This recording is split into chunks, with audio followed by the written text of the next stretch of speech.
नमस्कार दोस्तों, हमारे YouTube चैनल पे आप सभी का स्वागत है। इससे पहली क्लास में अपन ने बायोलॉजी स्टार्ट कर रखी थी और बायोलॉजी में टॉपिक पढ़ रहे थे डाइजेस्टिव सिस्टम। तो डाइजेस्टिव सिस्टम में अपन ने large intestine, small intestine, buccal cavity, जितने भी पाचन के अंग थे ना, आमाशय, स्टोमच, लीवर, सबके बारे में पढ़ लिया था। अब केवल बचा था अग्नाशय। तो अग्नाशय के बारे में अपन पढ़ेंगे। उसके पढ़ने के बाद में सारा डाइजेस्टिव सिस्टम से संबंधित जो भी आपके डाउट हैं सब कुछ क्लियर हो जाएंगे। तो चलिए टॉपिक स्टार्ट करते हैं। पैनक्रियाज या अग्नाशय। तो अग्नाशय इंग्लिश में इसको बोलते हैं पैनक्रियाज, ठीक है।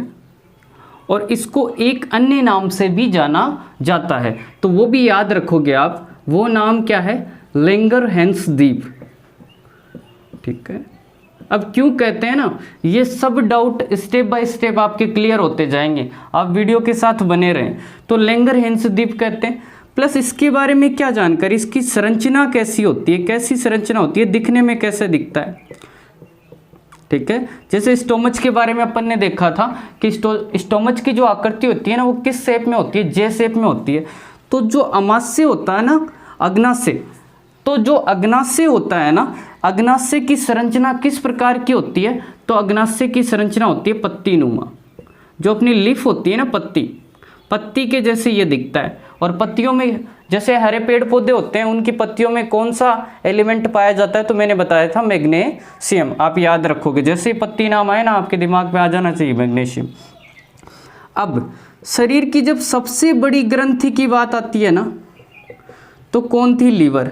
और लीवर के बाद में सेकंड नंबर पे अगर कोई है ना, तो वो कौन है? अग्नाशय, ठीक है, ठीक है, अग्नाशय है। अब देखो ये दिखता कैसा है और कहाँ पे होता है ये, इसकी लोकेशन क्या है? तो जो अपन ने पूरा डाइजेस्टिव सिस्टम बनाया था, तो यहाँ पे क्या बनाई थी? Buccal cavity.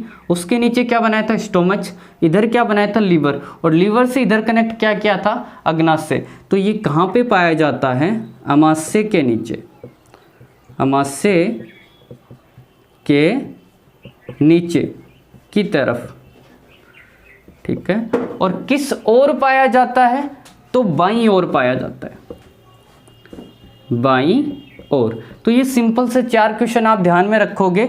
लैंगरहैंस द्वीप कहते हैं, संरचना पत्ती नुमा होती है। लीवर के बाद में सेकंड नंबर किसका आता है? अग्नाशय का आता है, बड़ी ग्रंथियों में। फिर अमाशय के नीचे बाईं तरफ पाया जाता है। अब देखते हैं ये दिखता कैसा है। तो ये मैं साफ कर देता हूं, फिर इसका डायग्राम बनाते हैं अपन। तो देखो, अपना जो अग्नाशय है ना, मैंने क्या बताया था कि एक पत्ती नुमा संरचना है। कल का जो क्लास हुई थी ना, उसमें जो अपन ने लीवर का डायग्राम बनाया था ना, उसमें अपने अग्नाशय भी बनाया था। इधर अपन ने लीवर बनाया था और नीचे किसके साथ कनेक्ट किया था? अग्नाशय के साथ कनेक्ट किया था। तो मैं बनाता हूं,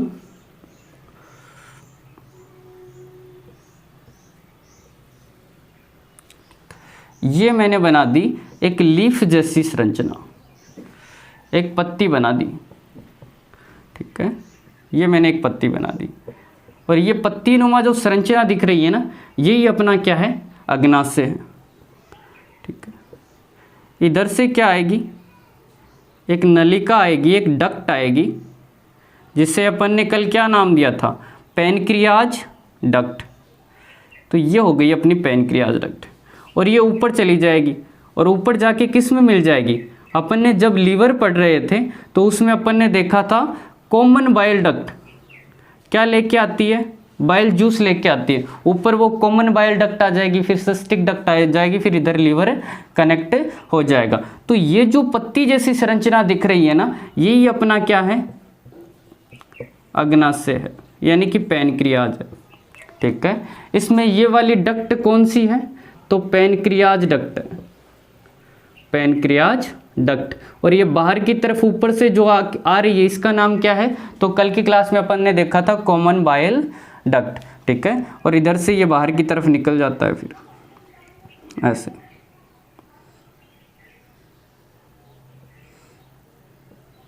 ऊपर क्या आता है? अमाशय से चल के भोजन आएगा और नीचे क्या आएगी? ग्रहणी, मतलब डेनम। अब देखो अमाशय के ऊपर ऐसे छोटे छोटे टापू से पाए जाते हैं, इसीलिए इनको क्या कहा जाता है, लैंगरहैंस द्वीप कहा जाता है। इसका दूसरा नाम क्या है, लैंगरहैंस द्वीप। द्वीप का मतलब क्या है, टापू। तो ऐसे छोटे छोटे टापू पाए जाते हैं, ठीक है, इसीलिए इसको क्या कहा जाता है, लैंगरहैंस द्वीप कहा जाता है। तो ये बेसिक सा अमाशय का क्या था, डायग्राम था। अब देखो अमाशय को एक और चीज है, अमाशय के लिए, अमाशय किस प्रकार की ग्रंथि है, तो मिश्रित ग्रंथि है। अब देखो ये मिश्रित ग्रंथि समझने के लिए आपको थोड़ा साइड में ले जाता हूं मैं, कहाँ पे ले जाता हूं, ग्रंथियों में। पहली बात तो ग्रंथियां होती क्या है, तो ग्रंथियां हमारे शरीर के वे अंग हैं जो क्या स्रावित करती हो, हार्मोन स्रावित करती हो। और हार्मोन किसके बने होते हैं, प्रोटीन के बने होते हैं। अब देखो ग्रंथियां 3 प्रकार की होती है, जैसे अमाशय तो किस प्रकार की ग्रंथि है, मिश्रित ग्रंथि। अब मैं वो तीनों प्रकार दिखाता हूँ आपको यहाँ पे। एक तो होती है बाह्य स्रावी ग्रंथि, ठीक है, और एक होती है अंतःस्रावी ग्रंथि,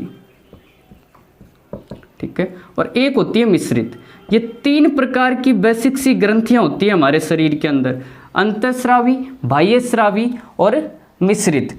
अब देखो अंतःस्रावी ग्रंथियां तो वे ग्रंथियां होती है जो क्या छोड़े, हार्मोन छोड़े, ठीक है, जैसे पीयूष ग्रंथि, थायराइड ग्रंथि, ये सब किस प्रकार की ग्रंथि है, अंतःस्रावी ग्रंथि है। और बाह्यस्रावी ग्रंथि वे ग्रंथियां होंगी जो क्या छोड़े, एंजाइम छोड़े, जैसे अपनी लार ग्रंथि, अर्सु ग्रंथि, ये सब किस प्रकार की ग्रंथि है, तो बाह्यस्रावी ग्रंथि है। अंतःस्रावी ग्रंथियां जो हार्मोन छोड़े और बाह्यस्रावी कौन सी, जो एंजाइम छोड़े। अब देखो ये कौन सी ग्रंथि है, मिश्रित ग्रंथि है। तो मिश्रित ग्रंथि कौन सी ग्रंथि होगी, जो एंजाइम भी छोड़े और एंजाइम के साथ साथ क्या भी छोड़े, हार्मोन भी छोड़े। तो मिश्रित ग्रंथियों में बेसिकली 3 आती है, कौन कौन सी, एक तो ये अपना अग्नाशय, एक ओवरी यानी कि अंडाशय, और एक टेस्टिस मतलब वृषण। तो ये तीनों किस प्रकार की ग्रंथि होती है, मिश्रित ग्रंथि। तो आपको पता लग गया होगा कि मिश्रित ग्रंथि क्यों है, क्योंकि जो अपना अग्नाशय होता है ना, वो किसका श्रावण करता है, हार्मोन का भी श्रावण करता है, और साथ साथ में क्या छोड़ता है, एंजाइम भी छोड़ता है। तो सिंपल सी 4-5 चीजें अपन ने पढ़ी। अब चलते हैं इससे आगे। तो देखो मैं डायग्राम साफ कर देता हूं, किसी को स्क्रीनशॉट लेना है तो वो ले लें, ठीक है। फिर अपन चलेंगे आगे, अपन देखेंगे कि कौन कौन से हार्मोन छोड़ती है और प्लस कौन कौन से एंजाइम छोड़ती है। तो चलो चलते हैं आगे।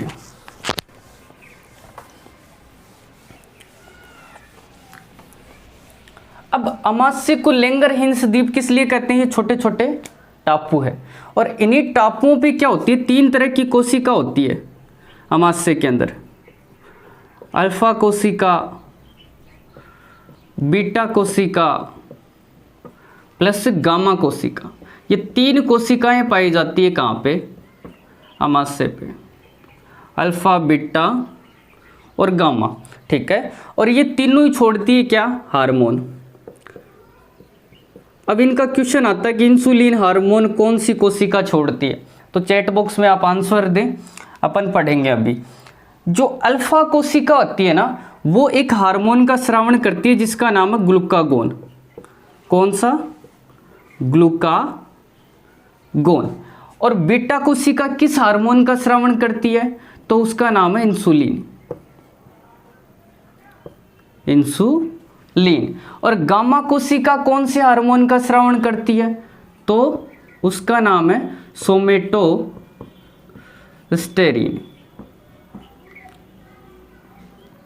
ठीक है। तो अपन ने 3 तरह के हार्मोन देखे, ग्लूकागोन, इंसुलिन और सोमेटोस्टेरिन।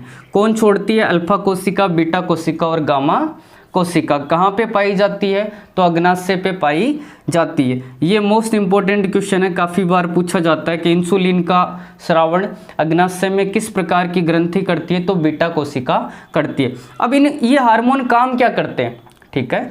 तो ये जो ग्लूकागोन हार्मोन है ना, ये क्या करता है, तो ये ग्लूकोज के स्तर को बढ़ाता है, हमारे बॉडी के अंदर ग्लूकोज के स्तर को बढ़ाता है, ठीक है। हमारे शरीर में ग्लूकोज के स्तर को बढ़ाने का काम कौन सा हार्मोन करता है, ग्लूकागोन हार्मोन करता है। और इंसुलिन क्या करता है, ग्लूकोज के स्तर को घटाता है, ग्लूकोज के स्तर को घटाता है। अभी नहीं समझ में आएगा आपको कि कैसे घटता है और कैसे बढ़ता है, आगे देखना, इसका बेसिक सा कॉन्सेप्ट समझाऊंगा आपको, किस प्रकार से इंसुलिन काम करता है, किस प्रकार से ग्लूकागोन काम करता है, आपको चीज़ें समझ में आ जाएगी।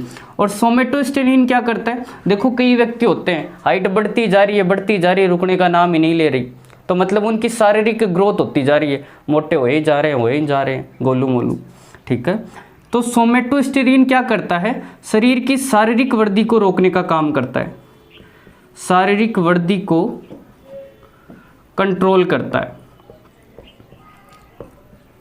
ठीक है। तो तीनों हार्मोन और तीनों हार्मोनों के काम आपको याद होने चाहिए। अगर आपको एग्जाम के अंदर अच्छे मार्क्स लाने हैं तो आपको पॉइंट वाइज पॉइंट सारी चीज़ें क्लियर होनी चाहिए, तभी जाके आपकी कोई सी एग्जाम क्लियर हो पाएगी। तो अब चलते हैं आगे। अब ये ग्लूकागोन और इंसुलिन कैसे काम करते हैं वो देखो। तो ये साफ कर देता हूं मैं।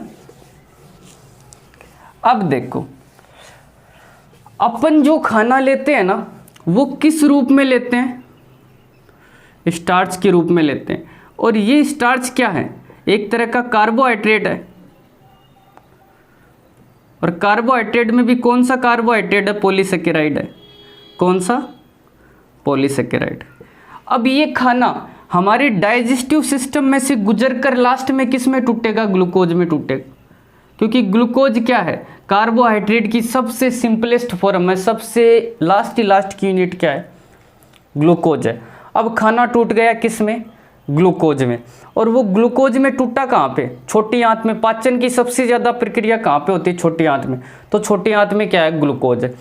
अब ये ग्लूकोज मिलेगा किसके साथ मिलेगा, तो इंसुलिन के साथ मिलेगा, ठीक है। इंसुलिन कहाँ से आया, अग्नाशय से। और अग्नाशय की कौन सी कोशिका से, बीटा कोशिका से।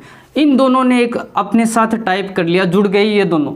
और ये दोनों जुड़ के किसका निर्माण करेंगे, देखो इंसान खाना तो लेता है स्टार्च के रूप में, उसको स्टोर किस रूप में करता है, तो ग्लाइकोजन के रूप में करते हैं। तो ये इंसुलिन और ग्लूकोज मिलकर क्या बनाएंगे, ग्लाइकोजन करेंगे, ग्लाइकोजन का निर्माण करेंगे, ठीक है। इन्होंने क्या बना लिया, ग्लाइकोजन बना लिया।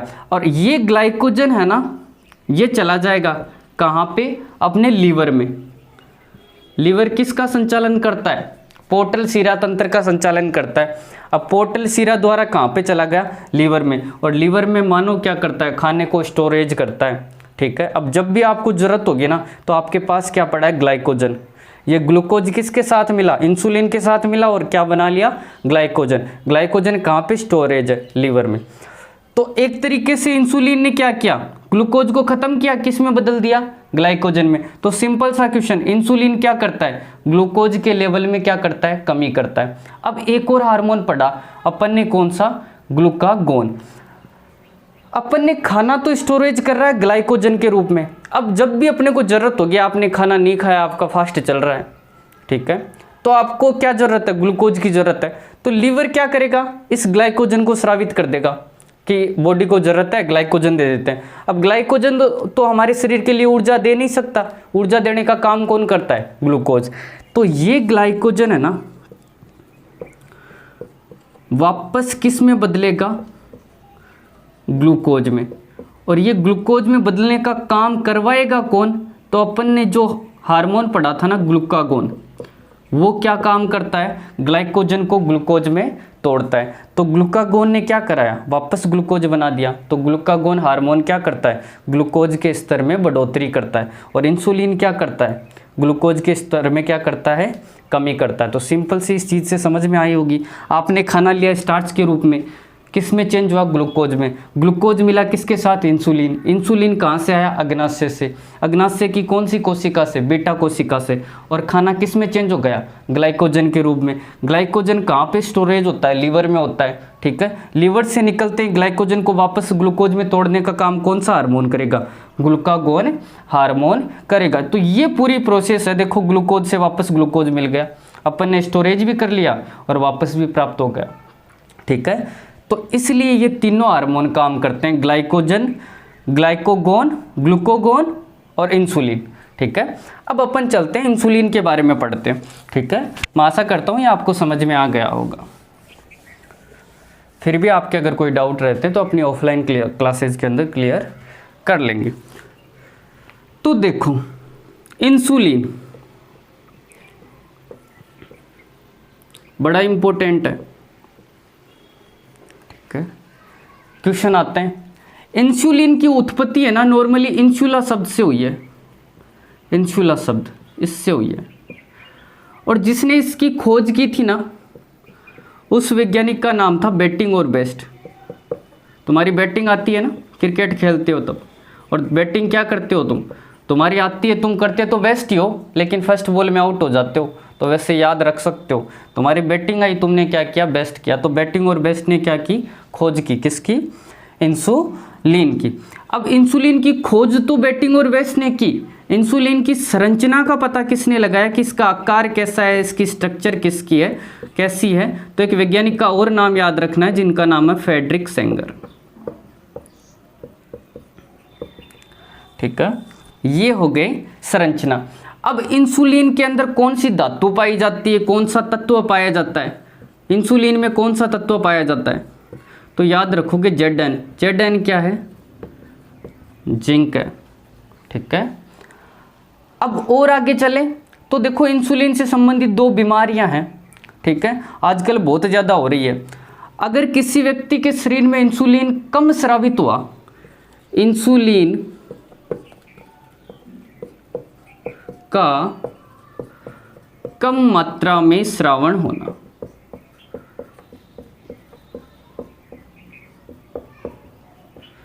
ठीक है। अब देखो इंसुलिन कम मात्रा में स्रावित होगा तो ग्लूकोज के साथ इंसुलिन नहीं मिलेगा, और इंसुलिन नहीं मिलेगा तो ग्लूकोज चेंज नहीं होगा किसमें, ग्लाइकोजन में। तो हमारे शरीर में क्या हो जाएगा, ग्लूकोज ही ग्लूकोज हो जाएगा। अब ग्लूकोज बदल तो रहा नहीं, स्टोरेज हो नहीं रहा, वो इंसुलिन कम मात्रा में स्रावित हो रहा है। तो इस कंडीशन में हमारा जो यूरिन होगा ना उसमें ग्लूकोज निकलने लग जाएगा, और इसी बीमारी का नाम क्या है, डायबिटीज, डायबिटीज या मधुमेह है, ठीक है। इंसुलिन की कम मात्रा में स्रावण होने से क्या होगा, ग्लूकोज की मात्रा शरीर में अधिक हो जाएगी, और इस बीमारी को क्या बोलेंगे, डायबिटीज। आजकल आम होती जा रही है ये बीमारी, अधिकतर के मिल जाएगी। अब इंसुलिन अधिक मात्रा में स्रावित हो जाए, अब अधिक मात्रा में स्रावित हो जाएगा तो ग्लूकोज आया, इंसुलिन पड़ा है, उसको ग्लाइकोजन में बदल दिया, हमारे शरीर को ग्लूकोज मिल ही नहीं पाएगा, तो ग्लूकोज की क्या हो जाएगी, कमी हो जाएगी। तो कमी होने से उस रोग को क्या बोलते हैं, तो आप याद रखोगे हाइपोग्लाइसीमिया, हाइपोग्लाइसीमिया। अब वैसे याद नहीं रहे ना तो ऐसे याद रख सकते हो, कम मात्रा, कम छोटा शब्द है ना, तो डायबिटीज छोटा शब्द है, मधुमेह छोटा शब्द है।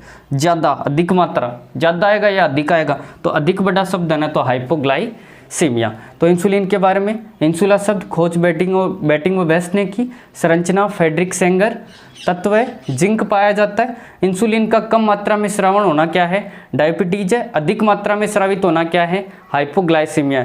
कम स्रावित होगा तो क्या होगा, ग्लूकोज ग्लाइकोजन में नहीं बदलेगा, तो हमारे शरीर में क्या हो जाएगा, ग्लूकोज ही ग्लूकोज हो जाएगा। तो ये चीज़ें आपने नोट कर ली होगी। अब चलते हैं इससे आगे।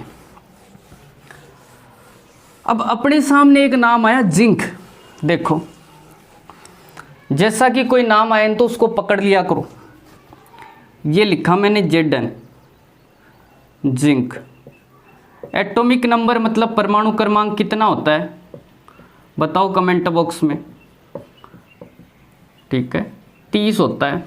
ठीक है, अब बात करें जिंक। जिंक के सिंपल से दो क्वेश्चन मोस्ट इंपॉर्टेंट। पहला तो क्या, ये मैंने क्या लिया, जब भी मेरे को जेड नाम वाली कोई चीज़ दिखती है ना तो झट से एक बर्तन लेता हूँ, उसमें रख देता हूँ और नीचे गैस जला देता हूँ। अब नीचे गैस जलाऊंगा तो क्या होगा, टेम्परेचर आएगा और जो भी चीज़ मैं रखूँगा वो किस में बदल जाएगी, वाष्प में बदल जाएगी। ठीक है, अब ये मैंने एक स्टोरी तैयार कर रखी है, ऐसी ये आपको तैयार करनी है। दिमाग सीधा कई चीज़ों को ग्रहण नहीं करता है, उसको घुमा फिरा के दिमाग में बिठाने की आप कोशिश किया करो। तो जिंक एकमात्र ऐसा तत्व है, ऐसा तत्व है जो गर्म करने पर जो गर्म करने पर वाष्प में बदल जाए, वाष्प में बदल जाए। तो आपसे एग्जाम में क्वेश्चन पूछा जाए कि वाष्पशील धातु या वाष्पशील एलिमेंट कौन सा है, तो जिंक है। एक देखो लोहे तांबे सब पे क्या लगता है, जंग लगता है। तो जंग से बचने के लिए, जंग से सेव करने के लिए जो चीज़ें होती हैं ना, उन पे किसकी परत चढ़ाई जाती है, तो जिंक की परत चढ़ाई जाती है। ठीक है, और उस प्रोसेस को क्या बोलते हैं, तो उस प्रोसेस को बोलते हैं गैल्वेनाइजिंग। दो क्वेश्चन, गैल्वेनाइजिंग। तो ये तो सिंपल से दो क्वेश्चन थे। एक दो क्वेश्चन और देखते हैं। देखो ये हो गए जिंक के। तो अब देखो जिंक, ये कोई बच्चा था, खेल रहा था आराम से, हंस रहा था, आराम से खेल रहा था, आपने इसके थप्पड़ मारी और ये रोने लग गया। तो ये रोने लग गया तो इसके क्या आएंगे, आंसू आएंगे। ठीक है, तो आंसू मतलब टीयर। आंसुओं में कौन सा तत्व पाया जाता है, जिंक पाया जाता है। अब आंसू आएंगे तो आप क्या करोगे, किसी को पता नहीं लग जाए कि आपने इसके थप्पड़ मारा है, तो आप इसको क्या दोगे, चॉकलेट दोगे। ठीक है, चुप कराने के लिए आपने दे दी चॉकलेट। ठीक है, तो चॉकलेट में कौन सा तत्व पाया जाता है, तो जिंक पाया जाता है। ठीक है, दो क्वेश्चन। अब चॉकलेट दे दी, चॉकलेट देने से क्या होगा, अंदर ग्लूकोज ही ग्लूकोज हो गया। ठीक है, चॉकलेट कार्बोहाइड्रेट सीधा अंदर गया, ग्लूकोज ही ग्लूकोज हो गया। और ग्लूकोज की अधिकता से क्या, इंसुलिन, मधुमेह रोग जो किसकी कमी से होता है, इंसुलिन की कमी से होता है। तो इंसुलिन के अंदर भी क्या पाई जाती है, जिंक पाया जाता है। अब ये बच्चा ठीक हो गया। ठीक है, आपने इंसुलिन के टिक्के लगा दिए, चॉकलेट दे दी, पहले आंसू आ रहे थे, ठीक हो गया। अब ये खेत में गया और खेत में क्या छिड़क रहा है, उर्वरक। जो फर्टिलाइजर आते हैं ना, उर्वरक, वो छिड़क रहा है खेत के अंदर जाके। तो जो फर्टिलाइजर आते हैं ना, उर्वरक, उनके अंदर कौन सा तत्व पाया जाता है, तो जिंक पाया जाता है। ठीक है, आजकल की फसलों के अंदर जो दवाई डाली जाती है ना, दवाई छिड़की जाती है, उनके अंदर कौन सा तत्व पाया जाता है, कई पाए जाते हैं। मोस्टली क्या याद रखना है आपको, जिंक रखना है। क्योंकि जिंक होता है ना, वो क्या करता है, नीचे जो पेड़ पौधे या जो भी फसल होगी ना, उसकी जल सोखने की क्षमता क्या कर देता है, बढ़ा देता है। जैसे अगर किसी को जिंक न दिया हुआ पेड़ है, जैसे ये पेड़ है, इसकी जड़ें हैं, तो इन जड़ों की रेंज है कि ये यहाँ तक ही पानी सोख सकती है ज़मीन में लेवल। अब इसके अंदर जब अपन जिंक डाल देंगे ना, तो इसकी कैपेसिटी बढ़ जाएगी, ये यहाँ तक सोख लेगी पानी। अब तो ज़मीन का लेवल, ज़मीन के अंदर पानी का लेवल नीचे भी है ना, तो भी फसल अच्छी हो जाएगी, इसलिए जिंक डाला जाता है। तो अपन ने जिंक के क्वेश्चन देख लिए। ठीक है, सारे समझ में आ गए होंगे आपके। अब चलते हैं आगे। अब सिंपल सी एक चीज़ बची है बस इस टॉपिक के अंदर, क्या, हार्मोन अपन ने पढ़ लिए। अब 3 तरह के एंजाइम छोड़ता है, जिसको क्या बोलते हैं, पैनक्रियाज जूस। पैनक्रियाज जूस मतलब अग्न्याशयिक रस, ये क्या है, पैनक्रियाज जूस। इनका पीएच मान कितना होता है, जैसे पितरस का अपन ने देखा था कितना होता है, 8.1 से 8.9। तो ऐसे इसका पीएच मान कितना होता है, तो इसका पीएच मान आप याद रखोगे 7.9 से लेके 8.1। तो मतलब ये क्या होता है, क्षारीय होता है। अब अग्न्याशयिक रस में कौन कौन से आते हैं, जैसे अपन ने अमाशय के देखे थे ना, जो अपना अमाशय था उसने क्या छोड़े थे, जठर रस। जठर रस में कौन कौन से रस थे, एक तो पेप्सिन था, ठीक है, एक रेनिन था, और एक और कौन सा था, HCl था। ऐसी जो अग्न्याशयिक रस होते हैं ना, उसमें 3 होते हैं, कौन कौन से, ए नंबर पे ट्रिप्सिन, ठीक है, बी नंबर पे लाइपेज, और सी नंबर पे एमाइलेज। ये तीनों क्या हैं, अग्न्याशयिक रस हैं। ठीक है, पैनक्रियाज जूस ऑप्शन आ गया। निम्न में से कौन सा अग्न्याशयिक रस नहीं है, 3 तो ये दे दिए, एक दे दिया रेनिन। तो आपका आंसर क्या होगा, रेनिन होगा, क्योंकि रेनिन कौन स्रावित करता है, जठर रस में आता है, वो तो अमाशय स्रावित करता है। अब ट्रिप्सिन क्या करता है, तो इसके क्या लगा है, सिन लगा है। तो ये किसका पाचन करेगा बच्चों, प्रोटीन का पाचन करेगा, ये इसका काम है। ठीक है, लाइपेज, लाइपोवर्ड लगा है। लाइपोवर्ड किसके लिए आता है, वसा के लिए आता है। साइंस में वर्ड ऐसे काम आते हैं, जैसे जिसको लाइपोड लिपिड वर्ड पता है ना, तो उसको अंदाज़ा लग जाएगा कि ये लाइपेज क्या काम करेगा। तो लाइपेज क्या करेगा, वसा का पाचन करेगा, वसा का पाचन करेगा। ठीक है। एमाइलेज क्या करेगा, तो एमाइलेज अगर अभी भी कोई भी किसी भी प्रकार की स्टार्च बची है ना हमारे छोटी आंत के अंदर, क्योंकि ये अग्नाशयिक रस आके गिरेगा कहाँ पे, डिओडेनम ग्रहणी पे, छोटी आंत का स्टार्टिंग पॉइंट, तो उसका पाचन करेगा। ठीक है, तो 3 तरह के रस होते हैं, ट्रिप्सिन प्रोटीन का पाचन करता है, लाइपेज वसा का पाचन करता है, एमाइलेज स्टार्च का पाचन करता है। तो देखो अब ये अपना अग्नाशय पूरा कंप्लीट हो गया। ठीक है, अब देखो सारी चीज़ें आपके पास नोट्स में लिखी हुई कंप्लीट है, पिछली अपनी डाइजेस्टिव सिस्टम से संबंधित। इस क्लास को काउंट करते ही 5 क्लास हो जाएगी, सारा कंप्लीट हो गया, सारी थ्योरी करीब क्या पूरी हो गई, कंप्लीट हो गई, जितना कुछ इसमें हो सकता था ना सब कुछ हो गया।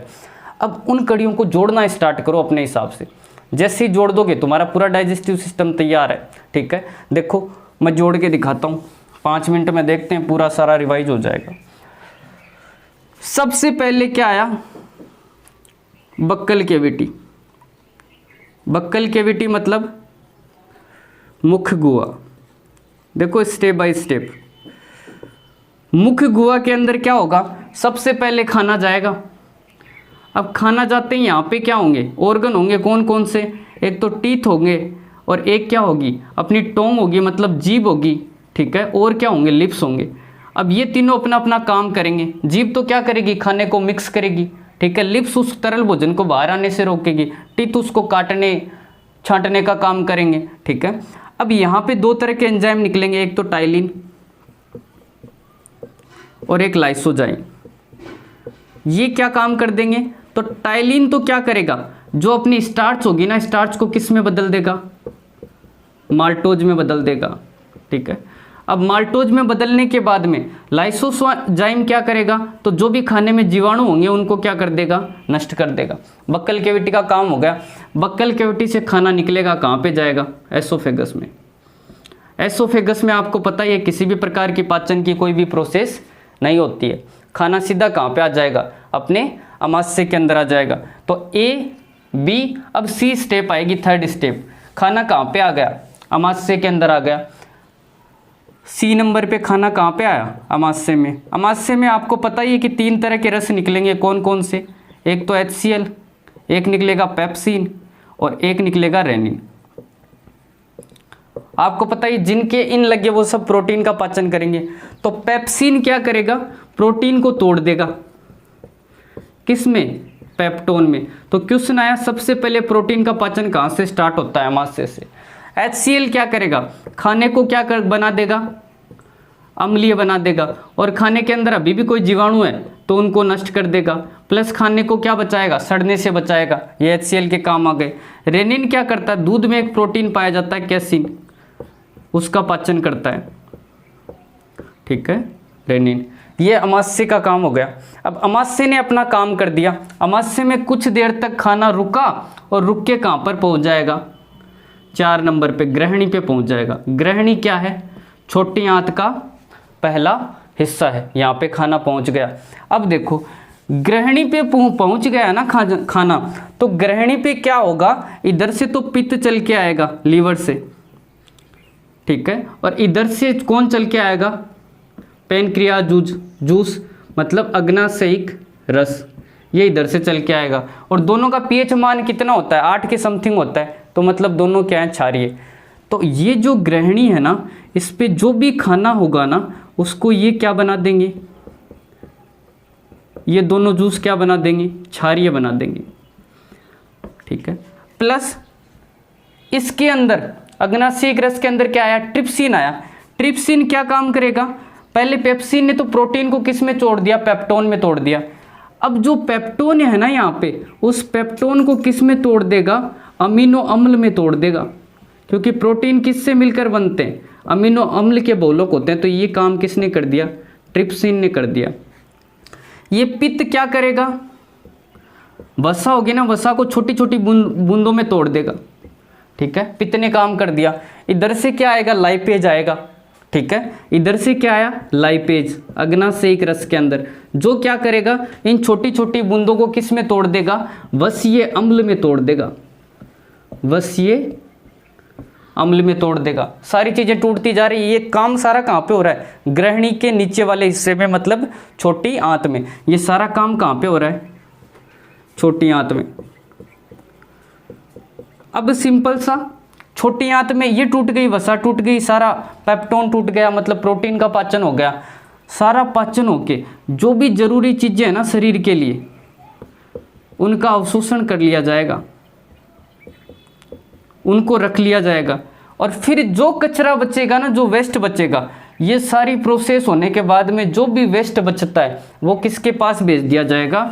बड़ी आंत के पास भेज दिया जाएगा। और बड़ी आंत क्या करेगी? उसमें से जल को सोख लेगी और फिर जो भी वेस्ट मटेरियल होगा वो रेक्टम द्वारा शरीर के बाहर की तरफ निकाल दिया जाएगा। अब छोटी आंत में जो भी पोषक पदार्थ बचे, जो किसके पास चले जाएंगे? लीवर के पास चले जाएंगे। और लीवर ग्लूकोज को ग्लाइकोजन के रूप में क्या कर लेगा? स्टोरेज कर लेगा। तो सिंपल सा अपना डाइजेस्टिव सिस्टम था, जिसको अपन ने कंप्लीट पढ़ लिया है। इससे संबंधित जितने भी एग्जाम बेस्ड क्वेश्चन बनते हैं ना, उन क्वेश्चनों के अपन अगली क्लास में डिस्कस करेंगे। मैं क्वेश्चन की पीडीएफ बना के लाऊंगा, तो आप सारे लाइव आए और उस टाइम जैसे ही मैं क्वेश्चन आपसे पूछता हूं तो आप आंसर देने की ट्राई करें, ठीक है। आज की क्लास में मैं सोचता हूं कि आपने बेहतर समझा होगा और ये पूरा टॉपिक कंप्लीट हो चुका है। तो आपके जितने भी साथी हैं ना, उनको ये लिंक शेयर कर दें ताकि वो भी इस टॉपिक को आसानी से समझ सके। और आप कमेंट बॉक्स में ज़रूर बताएं कि आपको ये कंप्लीट टॉपिक कैसा समझ में आया, कितना समझ में आया, और अगला आप कौन सा टॉपिक पढ़ना चाहते हो, किस में से। तो ह्यूमन फिजियोलॉजी के अंदर, मतलब मानव आकारिकी के अंदर कौन सा टॉपिक आप पढ़ना चाहते हो, उस टॉपिक को अपन आगे डिस्कस करेंगे। कल मैं भी संडे को आपकी क्लास ऑफ हो, तो अब अपन मिलते हैं मंडे को। अगर आपको वीडियो पसंद आता है तो इसको लाइक करें, चैनल को सब्सक्राइब करें और वीडियो को शेयर करें। धन्यवाद दोस्तों।